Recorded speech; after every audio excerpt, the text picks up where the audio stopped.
Esta es una producción de Grupo Fórmula.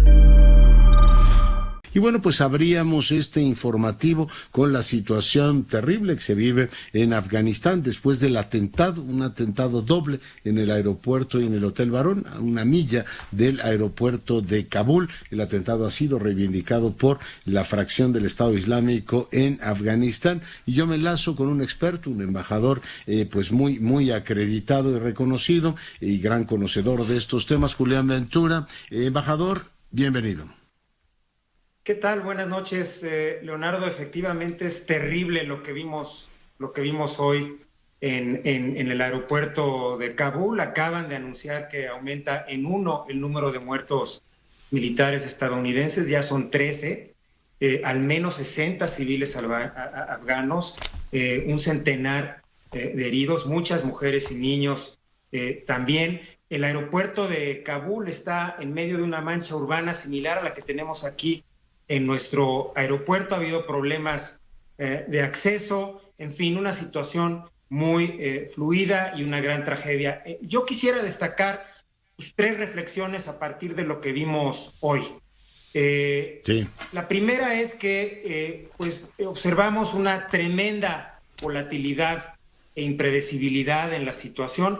Vemos cómo, a pesar de la coordinación que se estaba dando en el terreno entre los talibanes y los comandantes que están en el aeropuerto para concluir esta evacuación agilizada antes del 31 de agosto, pues otros grupos terroristas como el llamado ISIS-K, que es una especie de filial afgana del Estado Islámico, que es enemigo del talibán y enemigo de Estados Unidos, pues está operando en el terreno y ello demuestra que a pesar del avance territorial y político que ha tenido el talibán desde que tomó la capital, pues no ha entrado en un proceso de consolidación de autoridad.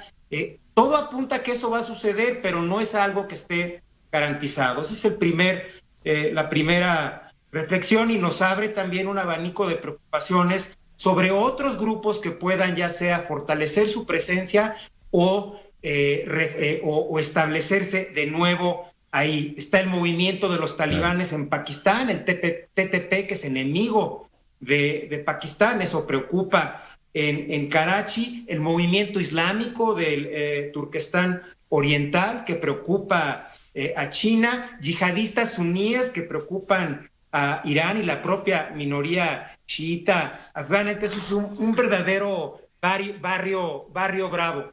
El segundo tema es que el presidente Biden se mantiene firme en su estrategia de salida. Ya es el momento de terminar esta guerra de 20 años, dijo. Ha dado casi todos los días mensajes a medios para él dar la cara directamente después de que se le acusó de haber estado aislado en Camp David en los primeros días del fin de semana antepasado.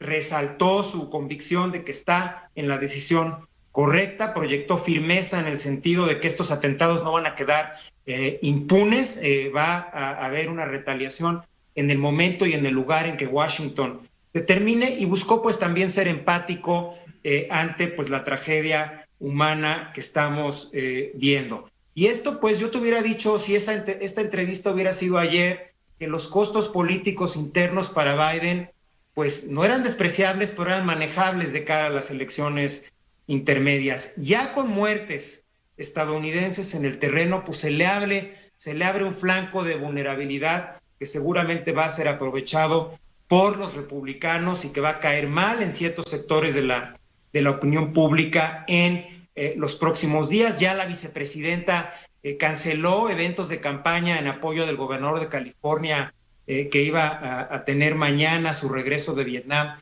y de Singapur. El presidente Biden tuvo que aplazar hasta mañana su primera reunión con el primer ministro de Israel, Naftali Bennett. Iban a hablar de Irán, creo que van a hablar de otras cosas ahora. Y por último, yo he visto un poco cómo se empiezan a analizar los reacomodos que estamos viendo en Asia Central, qué significa lo que hemos visto en los últimos días para la proyección de Estados Unidos, para la rivalidad con China, para Rusia, para los vecinos de Afganistán, para Irán. y Pakistán. Creo que es un tema importante que hay que seguir analizando y hay mucho que decir, pero lo que quiero subrayar es que en el corto plazo, más allá de una serie de rivalidades estratégicas, todos, Leonardo, todos, absolutamente todos los actores regionales y globales que tienen intereses en Afganistán tienen una preocupación compartida, y esa es de que Afganistán se vuelva un foco de inestabilidad y de caos perdurable, tanto en materia de seguridad, política y humanitaria. La situación humanitaria se está complicando día con día. 18 de los 38 millones de habitantes del país requieren asistencia humanitaria, una hambruna que afecta a 11 millones de personas. La vez pasada que hablamos íbamos 250,000 desplazados internos, el 80% mujeres y niños, por cierto, ya hay 550,000. Entonces la presión que se puede generar interna y de refugio, pues es muy grande. Entonces eso es una ventana de oportunidad para que estos países usen los canales de diálogo político con el liderazgo talibán que ya tienen abiertos, China, Moscú, incluso Washington con el viaje de Burns hace unos días, el director de la CIA, y en el ámbito multilateral, pues para mandar la misma señal, el mismo mensaje de que la situación se tiene que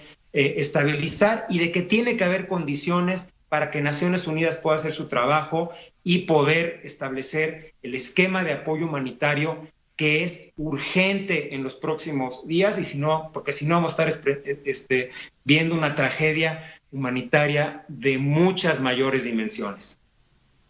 Muy interesante todo lo que nos planteas. Preguntarte sobre el tema de la volatilidad y bueno, pues un montón de grupos a río revuelto, ganancia de pescadores. ¿Refuerza la posibilidad, como decía la canciller saliente, por cierto, Merkel, de que aunque sea amargo hay que hablar con los talibanes, es decir, abrir una línea de comunicación? Yo no sé si desde Occidente, me pareció muy triste las declaraciones del secretario de la OTAN diciendo que ellos estaban protegiendo a Estados Unidos, no a Afganistán. No sé si se tergiversó, pero en fin, te pregunto, ¿esta situación de río revuelto, un ISIS que no quiere a los talibanes, refuerza la posibilidad de abrir ese canal y decir, mal que nos pese, tenemos que hablar con los talibanes?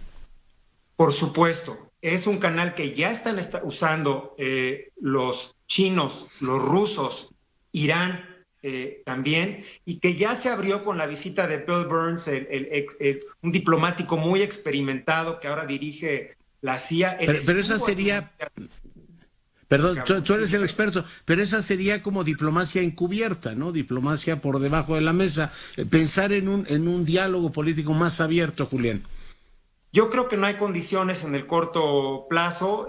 Creo que la situación en el terreno es demasiado caótica. Los interlocutores, incluso al interior del liderazgo talibán, están cambiando día con día. Se ve que hay una especie de juego de poder interno donde el líder con el que hablas un día no necesariamente va a ser el mismo la semana próxima, y donde todavía no es claro con qué capacidad tendrán para hacer que los acuerdos a los que lleguen puedan trascender a otras partes del territorio controlado por el talibán. Es un movimiento que está fragmentado, que ha estado dormido en muchos sentidos, y apenas con el regreso de los líderes que estaban en Qatar y en Pakistán hace unos días, se están estableciendo las líneas de comunicación. Funcionó, por ejemplo, para que el talibán ayudara a normalizar la situación en el aeropuerto, a ampliar el perímetro de seguridad, a aumentar los filtros que pues, son deficientes, como vimos hoy, pero algo de más alcance, más pragmático, abierto y público, no le veo posibilidades en el corto plazo. Creo que los mensajes van a tener que seguir siendo subterráneos, por decirlo de alguna forma.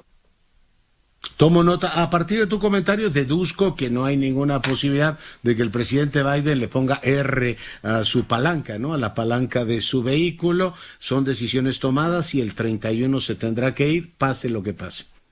Es una decisión tomada, pase lo que pase.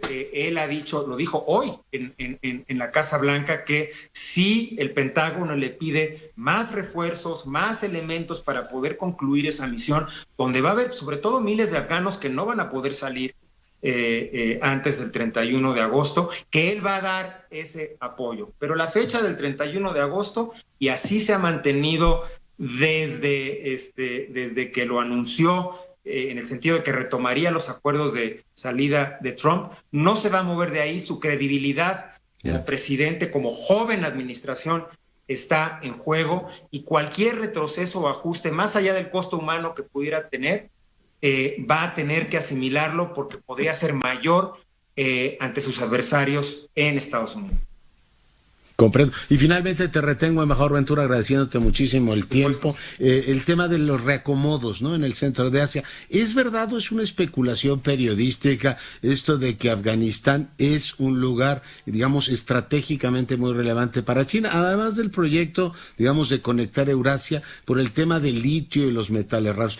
¿Tenemos certeza de que eso es así, Julián? Es estratégicamente importante en el muy largo plazo.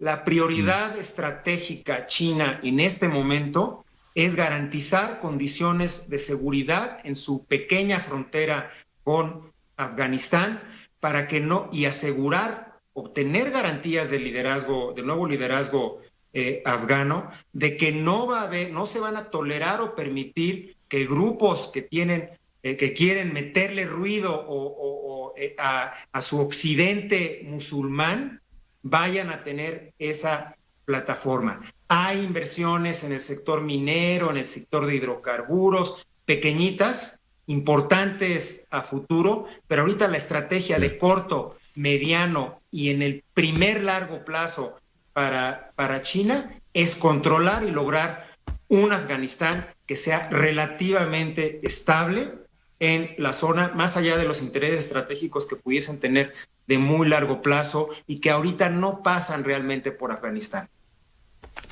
Embajador Ventura, pues muy agradecido por el tiempo, gracias por la entrevista. No, gracias a ti, Leonardo, buenas noches. Esta fue una producción de Grupo Fórmula.